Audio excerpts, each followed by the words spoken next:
I would like to start this recording off by saying I am not a scientist. I have no real credentials of any sort, and this is simply a theory that I've come up with over my studies. However, I would like to bring it to the world and share it with anyone who would care to listen. I would also like to say that I am of sound mind and body and do not have any sort of mental issues whatsoever. I'd like to ask you, have you ever seen strange things? Things you haven't understood? Symbols? Some would call them glyphs, some would call them runes. Have you seen them within the walls, the floors, the ceiling? Perhaps you've seen them scribbled into rocks on the field somewhere. Have you ever been exploring and seen things that you couldn't quite make out what they meant, but you knew that they were written in some ancient language? Some people have this ability. You can call it paranormal, you can call it being psychic. I care not what you call it. It is what it is.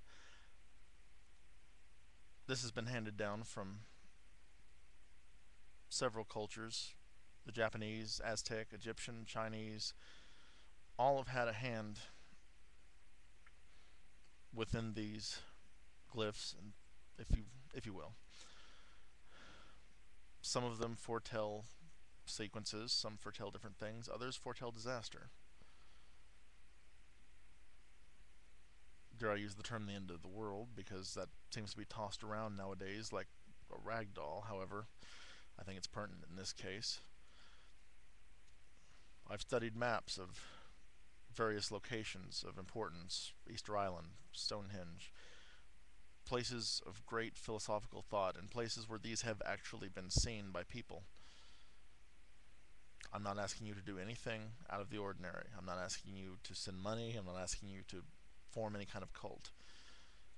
All I'm asking, in your daily life, as you walk through, keep an eye out for the strange, the unknown.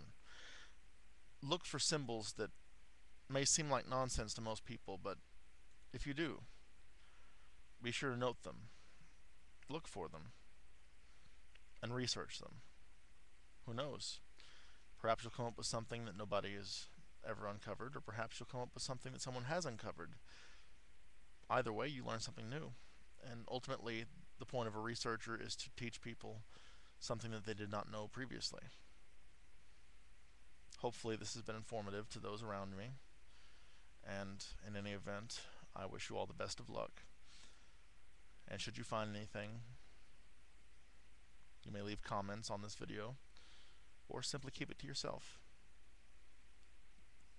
This is just your friendly neighborhood researcher, here to share a little bit about the paranormal world around us.